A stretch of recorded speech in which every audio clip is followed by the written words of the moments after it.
Ok, ok. Assalamu alaikum. Assalamu alaikum. C'est toujours Abou Zaid de la C4, Abou Zaid de Djikoroni Para. Donc, me bon, me fla fo ena malion, aga bo, aga lame, mega kumani tieni, nte kumani galui. Nte kuma avec sans preuve. Parce que ne bo de fo ena dien dongodo. Na ene Abou Zaid di, aga egarana. Kone beka kuma video kan. O video ne be kuma tieni kan. Nete kuma galon wa. Parce que ne yɛrɛ bɛ maloya galontigɛ la hɔrɔnden i kan ka maloya galontigɛ la. Bi ta o tɛ dɔwɛrɛ ye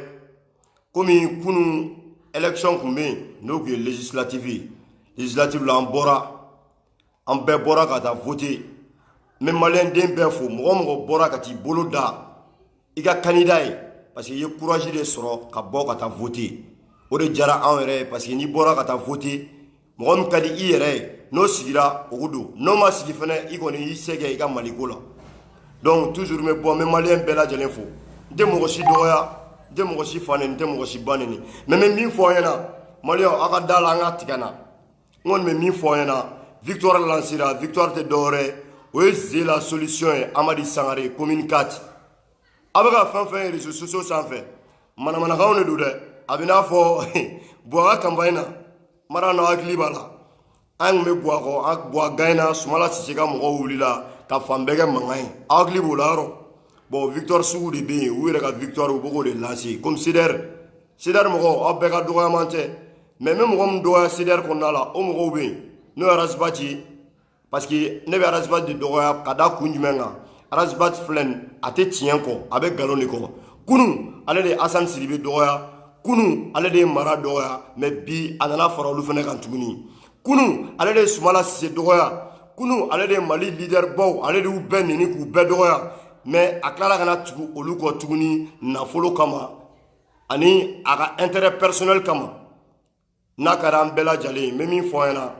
n'a ka di an bɛɛ lajɛlen an bɛɛ fɛn filɛ nin ye an bɛɛ bɛ se ka tugu intérêt personnel kɔ parce que an filɛ nin bi mɔgɔw nana u ye million proposer anw ye k'an ka bɔ ze la solution kɔ k'u b'a di an ma walayi k'an ka bɔ ze kɔ k'u b'a d'an ma mais million ko tɛ wariko tɛ vraiment an bɛ baarakɛla de fɛ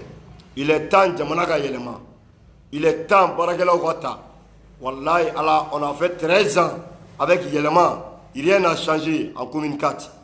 donc vraiment victoire nalen min filɛ nin n'o ye ze la solution ye Amadi Sangare toujours an b'i kɔ dɛ an bɛ Amadi kɔ bi an bɛ Amadi kɔ sini wa hali sini ni Amadi ma baara kɛ an b'a fɔ an ɲɛna parce que an bɛ tugu mɔgɔ kɔ de ka da ko dɔ kan i ye ko dɔ kɛ mais Amadi ye prévu de jira an na yanni bi ka se Amadi ye prévu de jira an na bon o de la an tugura Amadi Sangare kɔ surɔ an bɔra ka victoire lancer a victoire kɔnɔna la kuma caman fɔra dɔw ko couvre-feu bɛ yen dɔw ko nin bɛ yen bon n'a kɛra jamana ma kojugu ye an ka yafa ɲini bɛ autorité bɛɛ lajɛlen fɛ mais victoire filɛ a tɛ se ka dogo kɔ parce que an b'a dɔn min ye min ye Mali kɔnɔna la mɔgɔ an ka nkalontigɛw dabila an ka tugu sɛbɛkɛla kɔ an mago b'o de la walayi an ka ko intérêt personnel to yen an ka tugu baarakɛlaw kɔ baarakɛla an b'o de fɛ o de y'a to an tugura Amadi Sangare kɔ a bɛ ka fɛn fɛn mɛn réseaux sociaux sanfɛ bi n'o ye Musa Mara ka publication ye u tɛ ka fɔ nin bɛɛ ye tapages de ye u bɛ ka blogu de kɛ Sumala Sise ka ko wagati blogu minnu kɛra o blogu kelenw de bɛ ka kɛ bi sinon an tɛ kuma an kunfɛ dɛ gouvernorat an ka information bɛ gouvernorat la an ka information bɛ président de bureau bɛɛ bolo mɔgɔ n'i ye président de bureau i y'a kɛ an ka information bɛɛ bɛ yen nɔ et puis a bɛɛ b'an bolo a bɛɛ bɛ sur le papier an tɛ siran wa an b'a dɔn an tɛ ci fɛnɛ wa an gagnenen de don bɛɛ k'i hakilila tigɛ maliyɛn bɛɛ k'i hakilila tigɛ minnu bɛ commune 4 kɔnɔ minnu bɛ yan bɛɛ k'i hakilila tigɛ ne de filɛ k'a fɔ Abou Zaid ma deli ka bɔ n ka écran kɔfɛ ka nkalon tigɛ o ye mɔgɔ bɛ ne su ka kɔrɔ bɛɛ b'a dɔn ma deli ka nkalon tigɛ o ye mais an k'an sigi an k'a lajɛ d'ici sini yanni sini cɛ dɔrɔn a bɛ tila ka na résultat wɛrɛ fɛnɛ mɛn min fɛnɛ ne nin tɛ kelen ye ne de filɛ k'a fɔ ye Abou Zaid toujours a y'aw sigi n'o ye ninnu ye sonyani sugu jumɛn de kɛ ne m'o ɲɛfɔ n na a k'o faamu spécimen n'i ye spécimen minɛ ka dayɛlɛ ta fila de b'a kan fila tɛ dɔwɛrɛ fɔlɔfɔlɔ o ye yɛlɛma ye sabanan filanan o ye IDD-PSD o IDD-PSD n'o o ye Amadi Sangare fɔlɔ o ye yɛlɛma ye u ye mun kɛ spécimen na a camancɛ la comme fɛn tɛ n bolo yan nɔ n m'o yira o la camancɛ la wuruji dɔ b'a camancɛ la a sɛbɛnnen b'a ko spécimen i y'a faamu donc o spécimen u y'o spécimen de caman k'o la voter yɛlɛma ye ka mɔgɔw ɲini carré kɔnɔnaw la ka wari di mɔgɔw ma mɔgɔw ka taa voter u ye o spécimen u ma ka tɔgɔ de bila n'u ye min bila urne kɔnɔna la dɔn in bɛ bɔ ni dɔn in ye u fɛ quoi donc kɔntiw kɔnɔna la an tilara ka na o camanba de ye o camanba de yera avec preuve parce que normalement mɔgɔ n'i ye président de bureau ye a ye ɲininkali k'o la minnu y'a kɛ je dis bien minnu y'a kɛ minnu ye assessoriat kɛ papier in yɛrɛ kɔfɛla la signature bɛ k'a kɔfɛ pour montrer que président y'a ye président ka assesseur y'a ye signature de bɛ k'a kɔfɛ bon fɛn fɛn yera n'o voté kɛra mara ye a camanba de bɛ plus de 2000 et quelques a bɛɛ kelen-kelen na i b'a sɔrɔ a bɛɛ ye Musa Mara ka mɔgɔw ye spécimen de don les faux spécimens donc sisan aw ko cogo di toujours an ye nin kuma fɔ an ɲɛna a mɛnna dimi tɛ kɛlɛ tɛ toujours an bɛ changement de kɔ qui est c'est la solution olu ka parti na wagati Musa Mara ka parti na wagati u ko yɛlɛma de yɛlɛma ye mun de ye bamanankan na yɛlɛma ye mun de ye français la yɛlɛma tɛ changement ya mais n'u nana ni changement ma kɛ dun a ye kuma sa mɔgɔ ka kuma ni hɔrɔnya ye walayi bilayi o ka wusa mɔgɔ ka kuma to ni intérêt personnel ye walayi ils ont fait 13 ans u b'an kunna yan communicati kɔnɔ hali sisan communicati maire principal o ye yɛlɛma de ye a ye weleli kɛ aw ka dɔnbaga minnu bɛ communicati kɔnɔ ko maire ye mun de changer yan nin cɛ in n'an b'a kɔ ni Amadi Sangare don a ye maire jɔyɔrɔ fa yan a ye député jɔyɔrɔ fa yan hali an bɛ se k'a fɔ k'a ye président jɔyɔrɔ fa parce que a ye baara min kɛ an fɛ yan walayi bilayi an b'a dɔn baara sɛbɛlaman don a ye jeune min dɛmɛ je dis bien n tɛ kuma n kunfɛ je parle avec preuve a ye 500 permis bɔ k'a di communicatif jeunes ma permis de conduire mɔgɔ ni chauffeur ka di ye an y'o recensé ka mɔgɔw fara ɲɔgɔn kan je dis bien minnu b'an ka association na qui est AGA walayi 500 permis a y'a bɔ ka d'a jeunes ma a ka ta fufalaki u ka taa baara kɛ k'u ka denbaya balo ne ko a ma emploi créé yan il a créé 500 emplois d'abord k'a sɔrɔ a ma kɛ foyi ye minnu bɛ yen nɔ ni mara n'i kɛra ministre ye mara kɛra ministre ye jamana in kɔnɔ yan a kɛra bɛɛ ɲɛna yan ministre 2 fois PM ale de bɛ Mali ministre bɛɛ coiffé qu'est-ce qu'il a fait ici ne tɛ siran dɛ je parle avec haute voix siran ye zoro m'o de fɔ an ɲɛna mɔgɔ n'i bɛ tiɲɛ kan i tɛ siran ka kuma mɔgɔ n'i bɛ tiɲɛ kan walayi bilayi i tɛ siran ka kuma n'a fɔ ma an bɛ Bamakɔ yan an bɛ Mali la yan an bɛ communicati la Musa Mara bɛ communicati la ne bɛ communicati la a bɛ Lafiyabugu ne bɛ Jikɔrɔni Para an bɛ ɲɔgɔn dɔn ne bɛ ka nkalon tigɛ a bɛ bɔ a b'a démenti mɔgɔ bɛ manamanakan fɔ la IRS Jal minnu bɛ manamanakan fɔ la ka manamanakanw bila IRS Jal ninnu olu bɛɛ dɔnnen don mɔgɔ ye nkalon tigɛ jamana in kɔnɔ ka tɛmɛ yan u bɛɛ dɔnnen don a ye IRS Jal minɛ k'a datugu jamana in kɔnɔ yan ala n'a ka nkalontigɛw fɛ diffamation a ye nkalon sugu bɛɛ tigɛ an y'olu minɛ olu k'olu datugu yan bon n bɛ min fɔ a ye maliyɛnw aw hakilila tigɛ minnu bɛ extérieur la je dis bien minnu bɛ extérieur la minnu fana bɛ yan a ye réseaux sociaux in kuma in to yen parce que réseaux sociaux in filɛ nin ye aw yɛrɛ b'a dɔn c'est des choses écrites n'a ka di ne yɛrɛ sisan nɔ n b'a sɛbɛn victoire tantôt olu yɛrɛ fana b'a sɛbɛn victoire tantan mais n bɛ min fɔ an ɲɛna a bɛɛ nkalon min ye min ye n bɛ ka min fɔ an ɲɛna n bɛ ka tan de fɔ an ɲɛna c'est la solution ale de kɛra communicatif le nouveau honorable de la communicate ale de koro ye maliyɛn bɛɛ sɔnn'o ma wa o kelen de don fɛnɛ a y'a hakili la munumunu dɛ parti 29 parti 29 o parti 29 la 27 bɛɛ ka taa fara mɔgɔ kelen kan ka mɔgɔ kelen to yen o mɔgɔ kelen ye kɔrɔlen cɛ a y'a hakili la baara koyi an tɛ kuma ten dɛ walayi je ne parle pas comme ça hein. Donc toujours n b'a fɔ ɲɛna a ye sabali a ka kow lamɛn hakili fɛ an kana kow kɛ mɔgɔ ko ye mara kalannen don mara ye nin ye mara ye expert comptable ye mais a ka expert comptable a ye mun de ɲa aw ye communicati kɔnɔ yan a ye mun de kɛ a ye mun de ɲa aw ye il est expert comptable a bɔra ka waso la fɛnɛ depuis ale 27 ans a bɛ 5 millions et quelques touché a bɔra k'a fɔ ɲɛna k'ale b'o ta a ka salaire la a delila ka ja yɛrɛ ka salaire kɔ ka ko jumɛn k'aw ye la jeunesse malienne je m'adresse à vous a ye mun de k'aw ye donc ne kɔni bɛ min fɔ ɲɛna moi je ne parle pas comme ça hein minnu bɛ critique ni neni ni fɛnw na i ɲɔgɔn nenikɛla tɛ yen nɔ ne ka neni ka jugu ni ta ye mais moi je me respecte n bɛ n yɛrɛ bonya n ka dignité tɛ n bila o la minnu bɛ bilen ni fɛnw kɛ o to yen an ye Jikɔrɔni ka denw de siran ye zoro i bɛ bilen kɛ i sigiyɔrɔ de la mais n'i ye cɛ in na Mali kɔnɔ dɔrɔn i k'i ɲɛ jɔ a ɲɛ la i k'an bilen i b'a dɔn o don de fo cɛ ko ni cɛ in k'a bɛ kuma don o don ko mais qu'est-ce que ko non k'a bɛ ka ko min fɔ k'a tɛ se k'a kɛ yan nous on ne parle pas comme ça hein mais min fɔ an ɲɛna Tijo de pari ye min fɔ ye Tijo national a ye fɛn fɛn fɔ an ɲɛna ko n'a bɔra Faransi k'a b'a kɛ jamana in kɔnɔ yan a y'a kɛ walayi bilayi a y'a kɛ à 100%. Je suis son frère son jeune frère a dɔgɔnin de ne ye walayi bilayi Tijo kelen min filɛ n'a bɛ Faransi n'a b'a fɔ a ma ko Tijo national a ma kɛ ministre ye a ma kɛ foyi ye mais ale yɛrɛ dɔrɔn ka relation a ye min kɛ walayi a ka sigida la Musa Mara m'a kɛ a bɛɛ ni Ala cɛ je vous le dis hein n b'a fɔ an ɲɛna bɛɛ ka lamɛn n kɔni bɛ min fɔ aw ye bɛɛ k'i hakili dayɛlɛ dɛ mara mana mɔgɔ bila a ye bɔ a ka caravane kɛ n'a y'aw diya a ye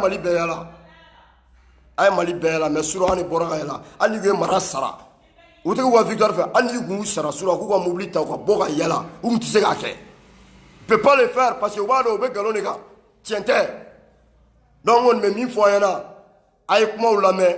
a ka ko kɛ ni tiɲɛ a ka baara kɛ ni tiɲɛ an ka mɔgɔya ko dabila dɛ karisa ye somɔgɔ ye hali n'i fa de bɛnna Mali maire ma i fa de bɛnna Mali ministre ma i fa de bɛnna Mali député ma n'a ma baara kɛ a fɔ a ye papa i tɛ ka baara kɛ wa papa n t'i fɛ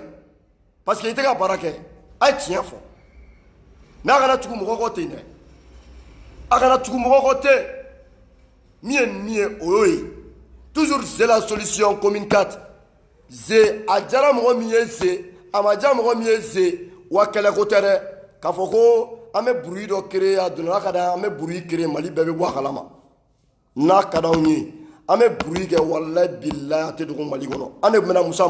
Musa Mara i nana an ka école fɛn na i nana misiri la o a vidéo bɛ internet bɛɛ kan an de ko misiri tɛ campagne kɛ yɔrɔ ye wa à partir de ces jours là fo ka taa min kɛ misiri kɔnɔna campagne tɛ kɛ yen campagne zéro o tɛ kɛ misiri kɔnɔ n'i bɛ baara kɛ i bɛ baara de kɛ ka na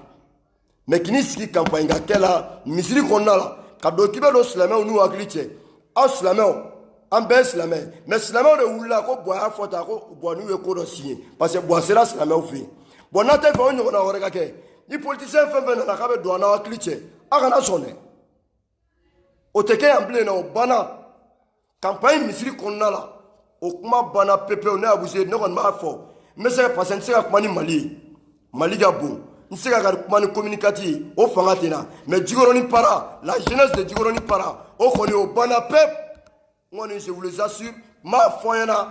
zoro t'a la dɛ n bɛ min fɔ an na walayi Jikɔrɔni Para kana yan nɔ k'i bɛna campagne kɛ misiri kɔnɔna la ka sɔrɔ e ma baara kɛ kana yan nɔ k'i bɛ ko sugu dɔw kɛ ça c'est fini o kɔni ne yɛrɛ n bɛ se ka n jɔ n'o ye avec la jeunesse de Jikɔrɔni Para n m'o fɔ an ɲɛna donc n kɔni bɛ min fɔ an ɲɛna toujours bɛɛ k'i hakili kɛ kelen ye u bɛ ka propagande de kɛ ka ta kɛ manamanakan fɔw ni fɛnw ye réseaux sociaux sanfɛ a y'o to yen a y'o fɔ ne kɔni b'o fɔ an ɲɛna misiri kɔnɔna campagne tɛ kɛ yen bilen et puis Mali kɔnɔ blogu tɛ kɛ bilen dɛ k'i sigi ni n sigira n bɛ nin kɛ ni n sigira n bɛ nin kɛ ni n sigira n bɛ nin kɛ o tɛ i b'a kɛ de yanni i ka na Musa Mara ye miliyari caman sɔrɔ a ye miliyɔn caman sɔrɔ a kun kan ka kɛ de yanni bi ka se yen bon aw sigira aw hakili to nin kuma la n bɛ ka nin fɛnɛ fɔ an ɲɛna a b'a hakili to nin kuma la parce que ne bɛ lonjan kuma de fɔ an ɲɛna mais mɔgɔw b'a kɛ nkalon ye mais aw nin yɔrɔnin lamɛn Musa Mara yɔrɔ a bɛ ka député ya ɲini ne fɛn an filɛ yɔrɔ min na sisan ko an ka sɔrɔ a kɛra président de a dɛsɛra président la a ministère ni fɛnw bɛɛ kan a ma ɲɛ sɔrɔ sisan a bɛ ka na an ka commune k'a bɛ commune mara yɔrɔ de ɲini alors que ale delila k'an ka commune de janfa an ka commune ye danaya ta ka d'a kan ka kɛ maire ye an k'an janfa ka taa kɛ ministre ye 2 fois il est réalisé ne de b'o fɔ an ɲɛna dɛ o kɛra yan bon nin bɛna tɛmɛ sisan maire de district ni Adama sigilen bɛ yen nɔ Adama Sangare wa n m'o f'i ɲɛna Adama Sangare n bɛ kuma in f'i ɲɛna bi i b'i hakili to a la ni nin tɛmɛna a bɛ nin da o de kan parce que a tɛ kɛ na dɛ nin banna maire de district a bɛna ka o fana ɲɛɲini wa togoya t'o la o fana banna pewu Musa Mara i b'i ka famille mara wallahi billahi hali ka carré kɔnɔna i tɛ se k'a mara ça c'est fini parce que Mali kɔnɔ ni malien ye danaya ta ka da i kan siɲɛ kelen siɲɛ fila siɲɛ saba wallahi ni ma se ka baara kɛ malien b'i ye k'i to yen bon o de y'a to malien la jeunesse malien an k'an bolo di ɲɔgɔn ma wallahi billahi an ka dimi fu dabila an ka kɛlɛ fu dabila an ka manamanakan fɔ dabila an ka tugu baarakɛla kɔ wallahi billahi an ka tugu baarakɛla kɔ mɔgɔ min bɛ baara kɛ an ka tugu kɔ Musa Mara kɔni k'a fɔ malien bɛɛ ye bɛɛ k'i hakilina tigɛ c'est la fin de Musa Mara Musa Mara ka baara banna pewu Mali kɔnɔ communicatif kɔfɛ o banna parce que fɛn fɛn tɔgɔ ko poste politique a tɛna se k'o si de ɲɛnabɔ yan bilen ne Abu Zeid ne de bɛ bɔ ka fɔ an ɲɛna sinon an tun bɛ campagne na campagne diyara n yɛrɛ ko campagne sa o campagne yɛrɛ tɛmɛna sinon an bɛ victoire diyara an bɔra an ye communicatif yala Musa Mara ka mɔgɔ dɔw ye mun kɛ a fɔra ko u bɛna bɔ k'u b'an kunbɛn ko k'an bɔ gabakuru la an degelen d'o la wallahi ni kojugu ma kɛ mɔgɔ min tile la o de bɛ siran wallahi kojugu kɛra an tile la an de bɔra yan an ye Jikɔrɔni yala ka ban Jikɔrɔni na ka taa Lafiyabugu mɔgɔ minnu bɛ yen nɔ bɛɛ k'an ka kuma lamɛn minnu tun bɛ yen an ye Lafiyabugu yala ka tɛmɛ Musa Mara ninnu ka yɔrɔ la minnu bɛ ka vidéo su yan direct n y'a fɔ ka tila ka bɔ yen ka taa Amdalaye yala ka sɔrɔ ka sigi k'an masaya tagama ka na fo so a kɛra bɛɛ lajɛlen ɲɛna donc Musa Mara ka tapasi maliyɛnw bɛ fɛ ka bɔ ka dɔɔni fɔ an ɲɛna ka d'a kan tapasiw de bɛ ka kɛ parce que an ka faniw bɛ yen an ka mɔgɔw bɛ yen mɔgɔ minnu bɛ k'an dɛmɛ donc an kɔni bɛ bɔ k'a ɲɛfɔ aw ɲɛna Musa Mara bɛ ka tapasiw de kɛ ne yɛrɛ ma kan sisilen tellement sur an kulera kan kule an ma kan sisilen yan bon nin ye n ka bitigi de fana kɔnɔ dɛ nin ye ne ka bitigi de parce que dɔw ko dɔw ma mago ɲa mɔgɔ ye o ma mago ɲa mɔgɔ ye nin bitigi tɔgɔ de ko Asia boutique nin ye Amadi Sangare ka bitigi dayɛlɛlen ka di an jeunesse ma ca an ka ɲɔgɔn dɛmɛ quoi c'est ça quoi ya baara wɛrɛw b'an na mais bitigiw an bɛ k'u dayɛlɛ k'u bila yen nin bɛɛ ye Amadi Sangare ka baara ye ne ni ɲɔgɔnna caman a ye nin kɛ mɔgɔ camanba de ye wallahi ne ye fɛn fitininw de ye ça c'est Asia boutique nin y'a kɔnɔna de ye i y'a ye wa ninnu bɛ yan bon n yɛrɛ komi n yɛrɛ tɛ yan nɔ ne yɛrɛ bɛ nin ye Jikɔrɔni kura de ye 30 mètres nin y'o kɔnɔna de ye n yɛrɛ kɛlen don ka mɔgɔ dɔ bila yan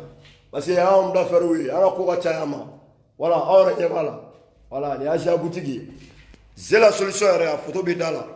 mais bon n b'a yira la maliyɛnw toujours an bɛ ɲɔgɔn bolo c'est le même Zeid voilà an ma c'est la solution yan voilà an b'a ka photo ye voilà yan de ye Asia boutique ye